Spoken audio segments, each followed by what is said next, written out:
There is a version of yourself that has already made every mistake in this video. You sat in front of a chart. You saw a setup that met every condition on your checklist, and you entered. The trade went against you. That happens. No methodology eliminates adverse moves. What happened next is what we are here to examine. Because the way you responded to that adverse move specifically, what you did with your stop, reveals something about your trading that has nothing to do with the quality of your analysis.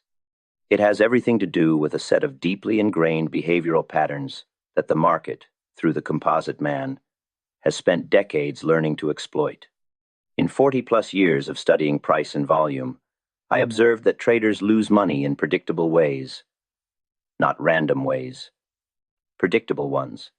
The errors cluster around specific moments in a trade's life entry: adverse excursion, partial recovery, final break, and they repeat across traders, across instruments, across market cycles.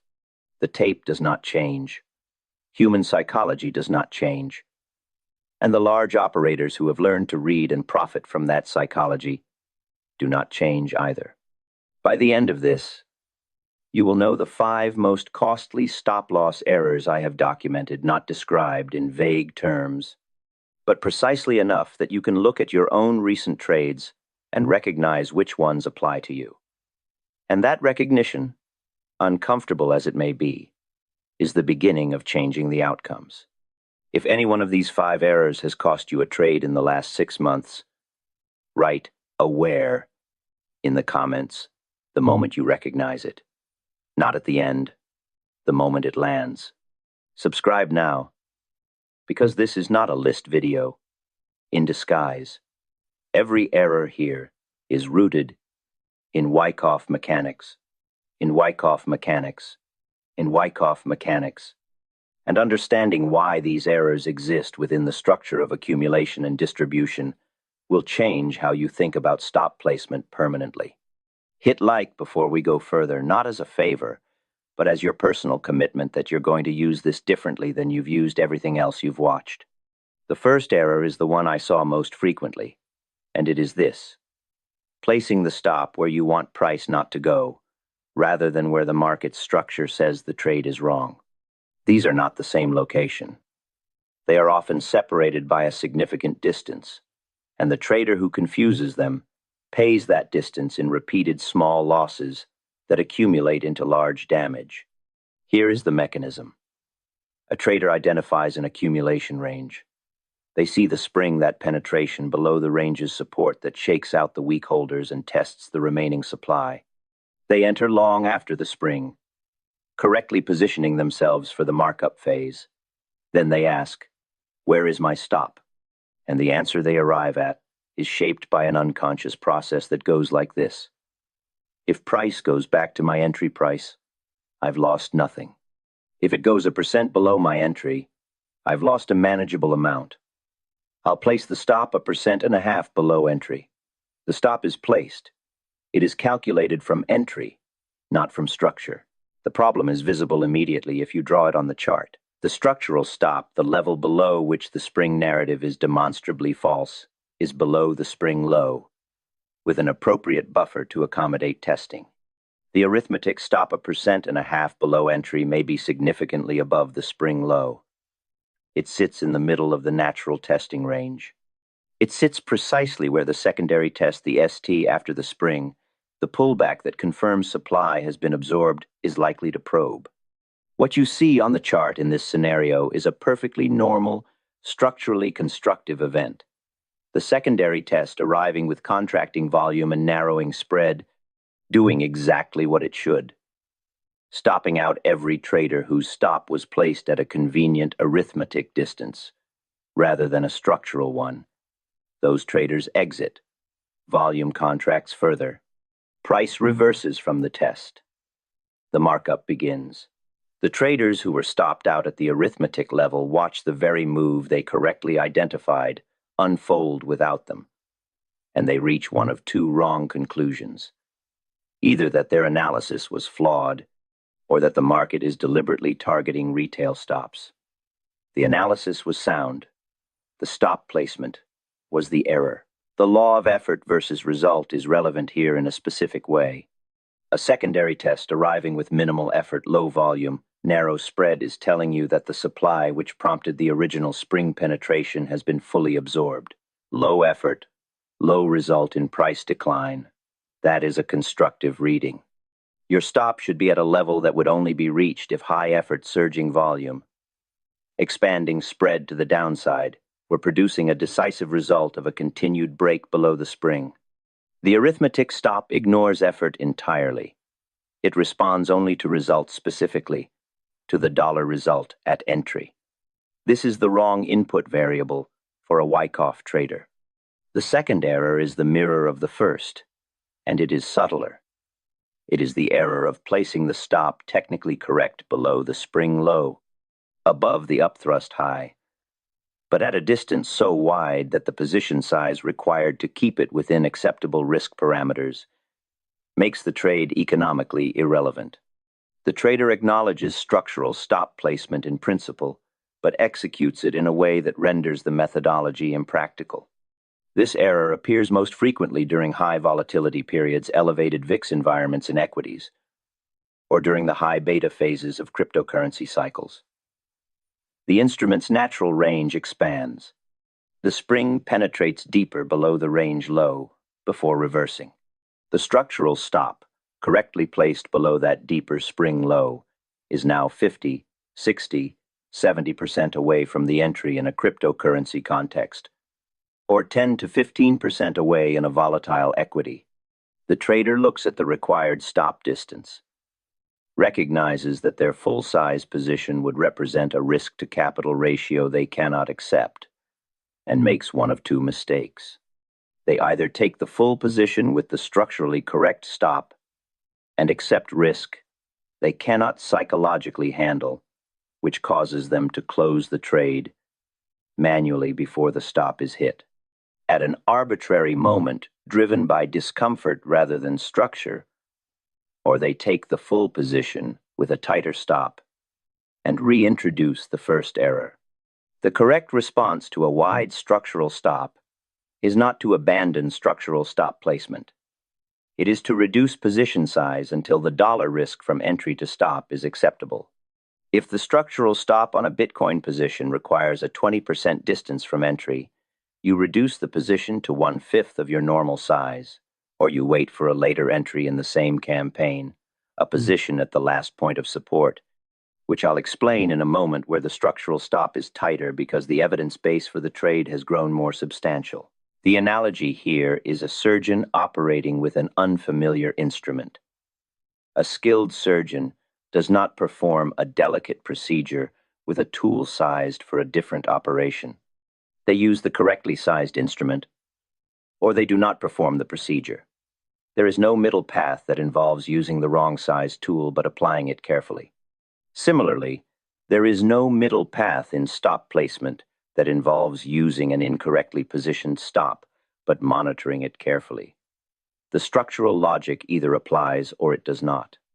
What you observe on the chart when this error has occurred is a sequence of small position sizes taken at structurally sound entry points, each surviving the normal testing process and moving to their targets, but contributing so little to the account that the overall performance improvement from better stop placement is invisible.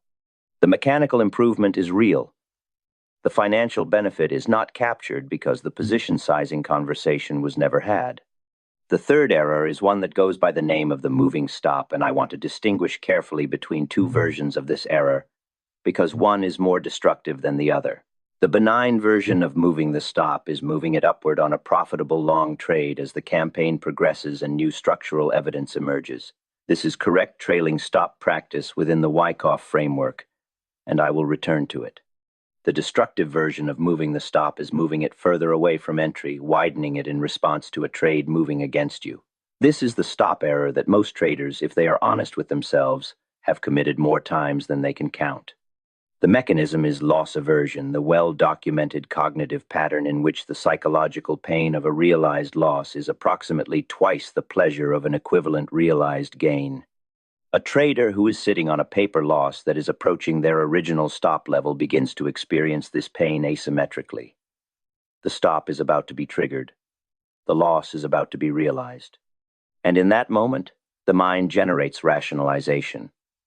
The market just needs a little more room. I've seen this setup before. It often dips before the move. Let me give it just a bit more space. The stop is moved. Price continues against the position. The new stop is approached. The rationalization repeats. This is the process by which controlled, defined risk trades become account-damaging disasters. Every Wyckoff narrative the trader had correctly identified is progressively replaced by hope, and hope, as a trading tool, has no edge. The composite man, whose operations the trader was originally reading correctly, has no interest in protecting a retail position whose stop has been moved to a non-structural location. Price continues precisely as the distribution or markup schematic dictates, regardless of where your stop has been relocated. The observable chart evidence of this error shows up in a trader's trade journal rather than in the chart itself. When you review a losing trade and discover that your stop was moved 2, 3, or 4 times during the trade's life, each time further away from entry, you are looking at the fingerprints of loss aversion. You will also notice, when you draw those successive stop levels on the chart, that none of them corresponded to a structural level with a Wyckoff rationale. They were placed at whatever distance created momentary psychological relief. That is not a stop. That is procrastination. The fourth error is more sophisticated, and it catches traders who have studied Wyckoff carefully enough to understand structure, but who have not yet grasped the difference between a setup's entry point and a setup's structural confirmation. This error is placing the stop at the structural level before the structural event that validates the trade has actually occurred. Let me be precise about what this means. In an accumulation schematic, the last point of support, the LPS, is the final pullback before the markup phase enters its acceleration phase. The LPS forms after the sign of strength, or SOS, that widespread high-volume advance that breaks the top of the trading range and moves into new high ground, confirming that the composite man's campaign has been successful and the markup can proceed. The LPS is a pullback from the SOS rally, returning to the top of the former range, which should now act as support. An entry at the LPS is a lower risk, higher evidence entry than a spring entry. It is later in the campaign, the evidence base is larger, and the structural stop can be placed below the LPS low, rather than all the way back to the spring area. The error occurs when a trader, eager to enter at the LPS, does so before the LPS has actually formed, before the pullback has found support and shown demand re-entering at or above the former range top. They enter as price is pulling back from the SOS, before they have seen any evidence of demand absorbing the pullback at that level. They place their stop below where they expect the LPS to form. And because the LPS has not formed yet, the structural level they are using for stop placement does not yet exist in the market's behavior.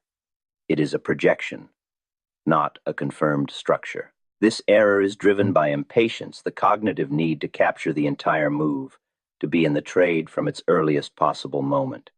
It is also driven by the recency effect. The SOS just produced a powerful, exciting move, and the emotional memory of that move makes the trader eager to be aboard the next leg. But the LPS entry, executed correctly, requires patience. You wait for the pullback to demonstrate constructive behavior. Volume contracting as price declines toward the former range top, spread narrowing, and then a reversal with demand-side volume confirming that the former resistance has become support. Only at that point does the LPS have structural validity. Only at that point does a stop placed below the LPS low have the structural logic to support it. What you see on the chart when the fourth error has occurred is a stop placed at a level that has no prior volume or price significance, a level that represents where the trader wishes the LPS would form, not where it has formed. When price passes through that level, there is no structural reason for it to find support there. The stop is hit cleanly. Price finds actual support slightly lower at a level where prior Wyckoff activity volume and spread behavior genuinely support the LPS interpretation and the trade. The premature entry missed plays out correctly from that level. The fifth error is the one that most directly rewards the composite man at your specific expense. And understanding it requires you to think carefully about where stops are clustered in the market at any given moment. Stop-loss orders are concentrated at predictable levels. They cluster below obvious support levels, below spring lows, below round numbers, below the lows of significant prior sessions. Every trader who has identified a similar setup places their stop at a similar structural location. The composite man's operations, the engineering of springs, upthrusts, and secondary tests, serve multiple purposes simultaneously. One of those purposes is deliberately reaching the price level where the largest cluster of stop-loss orders resides, triggering those stops, absorbing the supply or demand generated by the stop triggers, and then reversing. The spring itself is this mechanism in its most explicit form. The spring penetrates below the range low, the level where the majority of long position stops are clustered, triggers those stops, absorbs the supply generated by the stops, and reverses. The stop triggers are, in fact, part of the absorption process. The supply that comes into the market when long stops are hit is supply that the composite man needs to absorb in order to complete the accumulation campaign. The spring is, in one reading, a stop hunting operation and an absorption operation occurring simultaneously. This means that if you place your stop at the most obvious structural level, the spring low itself, or the range boundary, or the round number just below support, you are placing it precisely where the composite man's operations are designed to reach. You are optimizing your stop for maximum likelihood of being triggered by the very events that, in a successful accumulation, are constructive and bullish. The observable evidence of this fifth error is the most familiar and most frustrating experience in all of trading. Being stopped out at the exact low of the day, the exact test of the range, the exact penetration point, and then watching price immediately reverse and pursue the exact move you had originally anticipated. The stop was correct in direction, but not in placement. It sat at the obvious level. The composite man's operations, as always, reached the obvious level before reversing. The correction to this fifth error is the same as the correction to the first. Place your stop at the level that reflects a decisive, high-volume, widespread violation of the structural narrative, not at the level that represents the first probe of the structural area. That first probe is often the spring itself. The decisive violation would be a subsequent breakdown through the spring low on the kind of volume and spread that indicates supply has genuinely reasserted itself in the market. That decisive level is deeper. It is less obvious. It is less crowded with other traders' stops. And it is the level where, if hit, you have a clear structural reason to believe the accumulation narrative has been contradicted. There is one further dimension of the fifth error that deserves direct treatment, because it connects the stop placement mechanics to the broader Wyckoff concept of the composite man in a way that makes the entire methodology coherent. The composite man is not a conspiracy or a shadowy syndicate operating behind closed doors. It is an analytical framework I developed to explain the observable patterns in price and volume that could not otherwise be understood as the aggregate behavior of individual actors. The composite man is the hypothetical unified actor whose campaign the chart is recording. When I say the composite man engineers the spring to harvest retail stops, I am describing what the aggregate actions of large operators, each pursuing their own absorption campaign, produce in aggregate, a predictable, observable move below the most obvious support level, capturing the most predictable stop cluster before reversing. Understanding the composite man in this way as a pattern reading tool rather than a conspiracy means that the fifth error is not merely about stop placement mechanics. It is about understanding whose behavior you are reading when you study a chart. You are not reading the behavior of a faceless, automated market. You are reading the recorded evidence of a deliberate, rational, well-capitalized campaign conducted by operators who have studied the same price and volume relationships I have described here, and who have used that knowledge to position themselves profitably at the expense of traders who have not. Your stop placement is one of the most direct ways you either align yourself with that logic or expose yourself to it. Place the stop where the structure says to, not where the crowd does. This week, I want you to do 4 things, and I want you to do them in order. First, pull up your last 10 stopped-out trades. For each one, classify the stop type using the framework from this video. Write the error number 1 through 5 next to each trade. If no error applies and the stop was genuinely structural and correctly placed, write 0. Most traders who do this exercise honestly will find that fewer than 2 of their last 10 stopped-out trades carry a 0.